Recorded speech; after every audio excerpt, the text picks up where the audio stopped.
Matthew chapter 5, verse 9, Jesus goes on to say, "Blessed are the peacemakers, for they shall be called sons of God." And so these are people who make and they bring about peace. But in order for you to be a peacemaker, you first have to know peace. You can't give something that you don't have. And so I'm not talking about some inward peace with yourself necessarily. I'm talking about the most important kind of peace, peace with God. Life without God is chaotic. It is full of conflict. James 3 verse 1 says, "Where do wars and fights come from among you?" His answer is selfishness. It was their selfishness that caused them to be at odds with God and therefore caused them to be at odds with others. And so if you want to make peace with others in your life, then you need to first have peace in your life. You need to have the peace of God. Think about everything that we've talked about so far. These are people who recognize their spiritual poverty before God. They've mourned their sins. They've restrained their own will, and they've sought to live after God's will. These are people who hunger and thirst for what is right before God.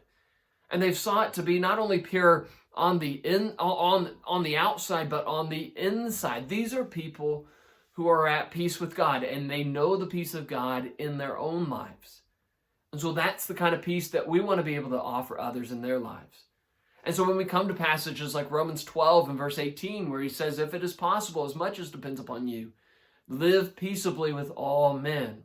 Or Hebrews 12 verse 14, where he says, "Pursue peace with all people." And we know those passages.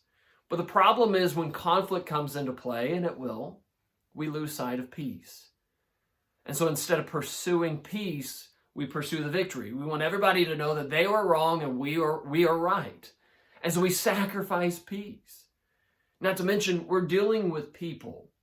And people come with backgrounds and baggage, and they make mistakes. All people, even good Christian people, make mistakes.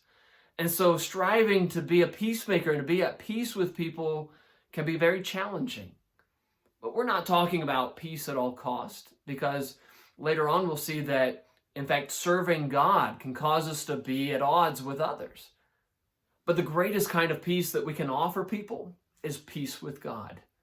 Isn't that Jesus' whole purpose? He was a peacemaker. He came to bring peace between God and man. And that's the kind of peace that we want to be able to offer others so that they can be at peace and that they can know the peace of God in their lives.